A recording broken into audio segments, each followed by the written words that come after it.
ദക്ഷിണേന്ത്യയിലെ തീരദേശ സംസ്ഥാനമായ കേരളം സമൃദ്ധമായ പച്ചപ്പിനും കായലുകൾക്കും സമ്പന്നമായ ജൈവ വൈവിധ്യത്തിനും പേരുകേട്ടതാണ്. ഉഷ്ണമേഖലാ കാലാവസ്ഥയുള്ള കേരളത്തെ പലപ്പോഴും ദൈവത്തിൻ്റെ സ്വന്തം നാട് എന്ന് വിളിക്കുന്നു.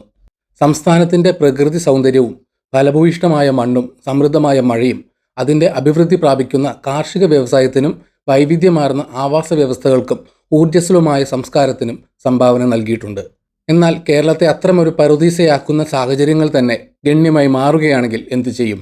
2100 ആകുമ്പോഴേക്കും കേരളം മരുഭൂമിയായി മാറിയാൽ ഈ സാങ്കല്പിക സാഹചര്യം സങ്കല്പിക്കാൻ പ്രയാസമാണെങ്കിലും പാരിസ്ഥിതികവും സാമൂഹികവും രാഷ്ട്രീയവും സാമ്പത്തികവുമായ പ്രത്യാഘാതങ്ങൾ കണക്കിലെടുക്കുന്ന ചിന്താ പരീക്ഷണങ്ങളുടെ ഒരു പരമ്പരയിലൂടെ പര്യവേഷണം ചെയ്യാൻ കഴിയും. വരണ്ട അർദ്ധവരണ്ട വരണ്ട ഉപഈർപ്പമുള്ള പ്രദേശങ്ങളിലെ ഭൂമിയുടെ നശീകരണമാണ് മരുഭൂമീകരണം. ഇത് കാലാവസ്ഥ, മനുഷ്യൻ, പ്രകൃതി ഘടകങ്ങൾ എന്നിവയുടെ സംയോജനത്താൽ സംഭവിക്കുന്നു. ഉഷ്ണമേഖലാ മേഖലയിലാണ് കേരളം സ്ഥിതി ചെയ്യുന്നതെങ്കിലും ഗണ്യമായ മഴ ലഭിക്കുന്നുണ്ടെങ്കിലും നിരവധി ഘടകങ്ങൾ കാരണം മരുഭൂമിവൽക്കരണം സംഭവിക്കാം. സാധ്യമായ ചില കാരണങ്ങൾ നമുക്ക് പരിശോധിക്കാം. കേരളത്തിലെ മരുഭൂമിവൽക്കരണത്തിന് ഏറ്റവും പ്രധാനപ്പെട്ട സംഭാവനകളിലൊന്ന് ആഗോള കാലാവസ്ഥാ വ്യതിയാനത്തിൻ്റെ പ്രത്യാഘാതമായിരിക്കും. വർദ്ധിച്ചു വരുന്ന ആഗോള താപനില, മാറിയ മഴയുടെ രീതികൾ, തീവ്രമായ കാലാവസ്ഥാ സംഭവങ്ങളുടെ ആവൃത്തിയിലെ വർധനവ് എന്നിവ ഈ പ്രദേശത്തെ കാലാവസ്ഥയെ സമൂലമായി മാറ്റിയേക്കാം. കേരളത്തിലെ കാർഷിക മേഖലയ്ക്ക് അത്യന്താപേക്ഷിതമായ കാലവർഷം ദുർബലമാവുകയോ പരാജയപ്പെടുകയോ ചെയ്താൽ ഒരിക്കൽ ഫലഭൂയിഷ്ഠമായിരുന്ന ഭൂമി തരിശായി മാറിയേക്കാം. സമുദ്രനിരപ്പ് ഉയരുന്നത് ശുദ്ധജല സ്രോതസ്സുകളിലേക്ക് ഉപ്പുവെള്ളം നുഴഞ്ഞു കയറുന്നതിലേക്ക് നയിച്ചേക്കാം. ഇത് ഭൂമിയെ കൃഷിക്ക് അനുയോജ്യമല്ലാതാക്കുകയും സംസ്ഥാനത്തിൻ്റെ ഇതിനകം ദുർബലമായ തീരപ്രദേശങ്ങളെ ഭീഷണിപ്പെടുത്തുകയും ചെയ്യാം. പശ്ചിമഘട്ടം ഉൾപ്പെടെയുള്ള കേരളത്തിൻ്റെ സമ്പന്നമായ ജൈവ വൈവിധ്യം ഈ പ്രദേശത്തിൻ്റെ പാരിസ്ഥിതിക സന്തുലിതാവസ്ഥ നിലനിർത്തുന്നതിൽ നിർണായക ഘടകമാണ്. എന്നാൽ നഗരവൽക്കരണം, മരം മുറിക്കൽ, വ്യവസായവൽക്കരണം എന്നിവയ്ക്കുള്ള ദ്രുതഗതിയിലുള്ള വനനശീകരണം ഇതിനകം തന്നെ പ്രകൃതിദത്ത ആവാസ വ്യവസ്ഥയുടെ നഷ്ടത്തിന് കാരണമായിട്ടുണ്ട്. വനനശീകരണം എന്നതിനർത്ഥം വെള്ളം ആഗിരണം ചെയ്യാനും കാലാവസ്ഥ നിയന്ത്രിക്കാനും മണ്ണൊലിപ്പ് തടയാനും മരങ്ങൾ കുറവാണ് എന്നാണ്. ഈ പ്രവണത തുടരുകയാണെങ്കിൽ അത് മരുഭൂമിവൽക്കരണത്തെ കൂടുതൽ വഷളാക്കും. കാരണം ഭൂമി ചൂടിനും വരണ്ട അവസ്ഥയ്ക്കും കൂടുതൽ ഇരയാകും. നദികൾ, തടാകങ്ങൾ, ഭൂഗർഭജലം എന്നിവയുൾപ്പെടെ സമൃദ്ധമായ ജലസ്രോതസ്സുകൾക്ക് പേരുകേട്ടതാണ് കേരളം. എന്നിരുന്നാലും കാർഷിക, വ്യാവസായിക, ഗാർഹിക ഉപയോഗത്തിനായി അമിതമായി വെള്ളം എടുക്കുന്നത് ഇതിനകം തന്നെ സംസ്ഥാനത്തിൻ്റെ ചില ഭാഗങ്ങളിൽ ഭൂഗർഭജലത്തിൻ്റെ അളവ് കുറയാൻ കാരണമായിട്ടുണ്ട്. സുസ്ഥിരമല്ലാത്ത ഉപയോഗവും ക്രമരഹിതമായ മഴയും കാരണം ജലക്ഷാമം വഷളാകുകയാണെങ്കിൽ അത് വരൾച്ചാ സാഹചര്യങ്ങളിലേക്കും ഒരിക്കൽ ഫലഭൂയിഷ്ഠമായിരുന്ന പ്രദേശങ്ങൾ ക്രമേണ തരിശുഭൂമിയായി മാറുന്നതിലേക്കും നയിച്ചേക്കാം. കേരളത്തിൻ്റെ സമ്പദ് വ്യവസ്ഥ ചരിത്രപരമായി കൃഷിയെ, പ്രത്യേകിച്ച് നെല്ല്, തേങ്ങ, സുഗന്ധവ്യഞ്ജനങ്ങൾ തുടങ്ങിയ വിളകളെ ആശ്രയിച്ചിരിക്കുന്നു. എന്നാൽ രാസവളങ്ങളെ അമിതമായി ആശ്രയിക്കുന്നത് അനുചിതമായ ജലസേചന സാങ്കേതിക വിദ്യകൾ, മോണോക്രോപ്പിംഗ് എന്നിവ മണ്ണിൻ്റെ തകർച്ചയ്ക്കും ചില പ്രദേശങ്ങളിൽ ഫലഭൂയിഷ്ഠത നഷ്ടപ്പെടുന്നതിനും കാരണമായി. ഈ രീതികൾ അനിയന്ത്രിതമായി തുടരുകയാണെങ്കിൽ ഭൂമിക്ക് വിളകളെ പിന്തുണയ്ക്കാനുള്ള കഴിവ് നഷ്ടപ്പെടുകയും മരുഭൂമിവൽക്കരണത്തിന് കാരണമാകുകയും ചെയ്യും. 2100 ആകുമ്പോഴേക്കും കേരളം മരുഭൂമിയായി മാറുകയാണെങ്കിൽ അതിൻ്റെ പാരിസ്ഥിതിക പ്രത്യാഘാതങ്ങൾ ദൂരവ്യാപകവും വിനാശകരവുമായിരിക്കും. പച്ചപ്പ് നിറഞ്ഞ സംസ്ഥാനത്തിനു പകരം ഒരു മരുഭൂമി ഭൂപ്രകൃതിയെയും ആവാസ വ്യവസ്ഥയെയും നാടകീയമായി മാറ്റുകയും ഇനി പറയുന്ന സാധ്യതയുള്ള ഫലങ്ങളിലേക്ക് നയിക്കുകയും ചെയ്യും. ഉഷ്ണമേഖല മഴക്കാടുകൾ, തണ്ണീർത്തടങ്ങൾ, പുൽമേടുകൾ തുടങ്ങിയ കേരളത്തിലെ ആവാസ വ്യവസ്ഥകൾ നിരവധി ഇനം സസ്യജന്തുജാലങ്ങളുടെ ആവാസ കേന്ദ്രമാണ്. ഒരു മരുഭൂമി കേരളത്തിൻ്റെ നിലവിലെ കാലാവസ്ഥയെയും വിഭവങ്ങളെയും ആശ്രയിക്കുന്ന നിരവധി ജീവജാലങ്ങളുടെ വംശനാശത്തിലേക്ക് നയിക്കും. നീൽഗിരി താർ, ലയൺ ടെയിൽഡ് മെക്കാക്ക് തുടങ്ങിയ സവിശേഷ മൃഗങ്ങൾക്കും എണ്ണമറ്റ സസ്യജാലങ്ങൾക്കും അനുയോജ്യമായ ആവാസ വ്യവസ്ഥ ലഭിക്കില്ല. കൂടാതെ ദേശാടന പക്ഷികളെ സഹായിക്കുന്ന കേരളത്തിലെ തണ്ണീർത്തടങ്ങൾ പരിഹരിക്കാനാവാത്ത വിധം നശിപ്പിക്കപ്പെടും. മരുഭൂമിവൽക്കരണത്തോടെ കേരളത്തിൽ മണ്ണൊലിപ്പ് എന്നറിയപ്പെടുന്ന പ്രക്രിയയിൽ മണ്ണിൻ്റെ മുകൾ ഭാഗം വൻതോതിൽ നഷ്ടപ്പെടും. ജൈവ വസ്തുക്കളാൽ സമ്പന്നമായ ഒരിക്കൽ ഫലഭൂയിഷ്ഠമായ മണ്ണ് വരണ്ടതും അയഞ്ഞതുമായി മാറും. സസ്യജാലങ്ങളുടെ അഭാവം, പ്രത്യേകിച്ച് മരങ്ങളുടെയും കുറ്റിച്ചെടികളുടെയും അഭാവം കാറ്റിൻ്റെ മണ്ണൊലിപ്പ്, വിൻഡ് ഇറോഷൻ വർദ്ധിപ്പിക്കുന്നതിന് കാരണമാകും. ഇത് കാർഷിക പ്രവർത്തനങ്ങളുടെ സമ്പൂർണ്ണ തകർച്ചയിലേക്ക് നയിക്കുകയും വലിയ ഭൂപ്രദേശം വാസയോഗ്യമല്ലാതാക്കുകയും ചെയ്യും. മഴവെള്ളം ആഗിരണം ചെയ്യാനും നിലനിർത്താനും ഭൂമിക്ക് കഴിയാതെ വരുന്നതിനാൽ മണ്ണ് നഷ്ടപ്പെടുന്നത് ജലക്ഷാമവും വർദ്ധിപ്പിക്കും. മരുഭൂമിവൽക്കരണം കേരളത്തിന്റെ പ്രകൃതിദത്ത ജലചക്രത്തെ തടസ്സപ്പെടുത്തും.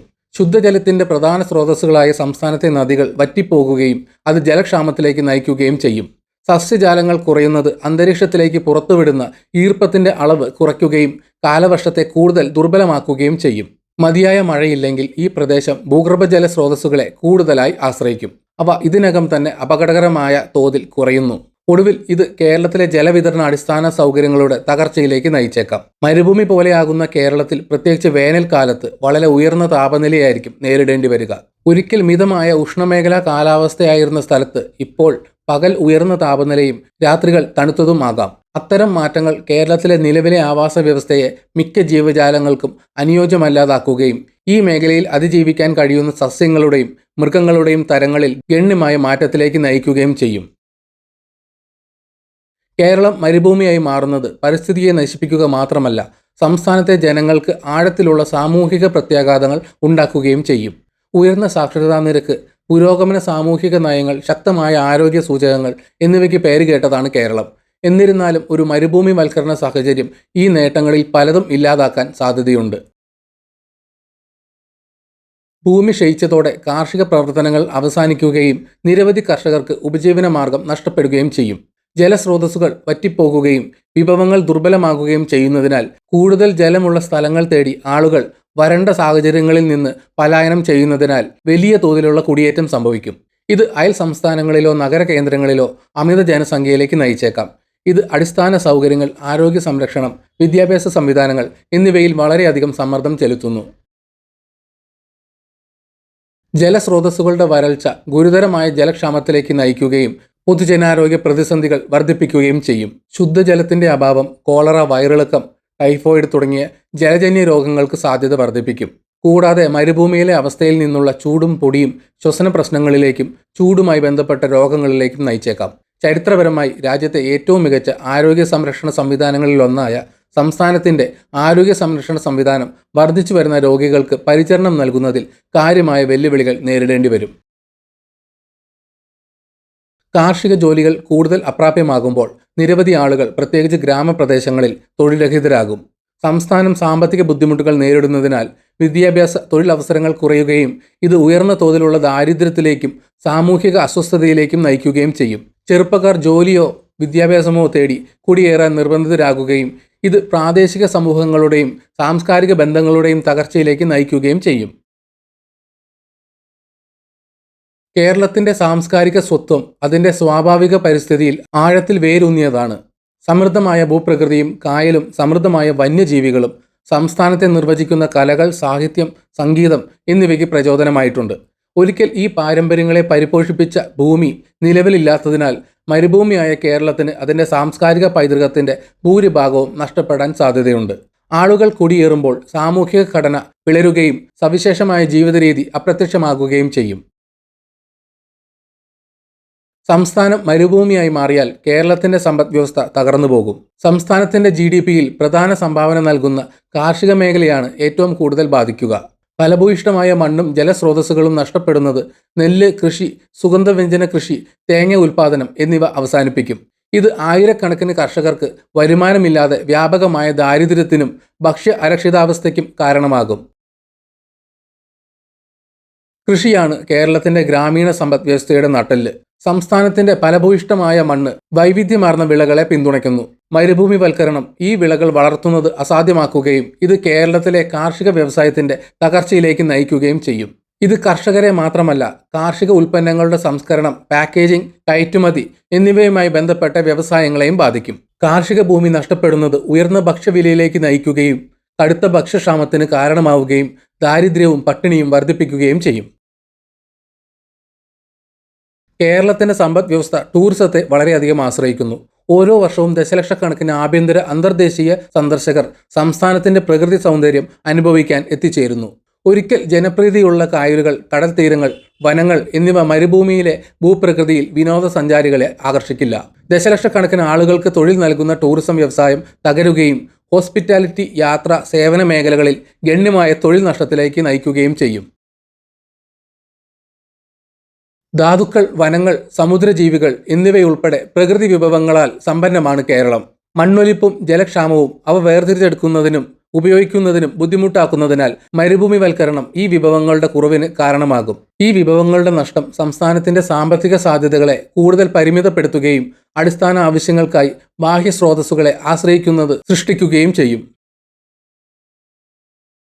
മരുഭൂമിവൽക്കരണത്തിന്റെ പ്രതിസന്ധി കൈകാര്യം ചെയ്യുന്നതിൽ കേരളത്തിലെ രാഷ്ട്രീയ നേതൃത്വത്തിന് വലിയ വെല്ലുവിളികൾ നേരിടേണ്ടി വരും. വിഭവ വിഹിതം മുതൽ കുടിയേറ്റ മാനേജ്മെന്റ് വരെയുള്ള നിരവധി പ്രശ്നങ്ങൾ സർക്കാർ പരിഹരിക്കേണ്ടതുണ്ട്.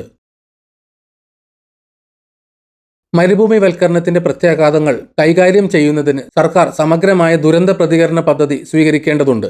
ദുരിതബാധിതരായ സമൂഹങ്ങൾക്ക് ഭക്ഷണം, വെള്ളം, വൈദ്യസഹായം എന്നിവ നൽകുന്നത് ഇതിൽ ഉൾപ്പെടും.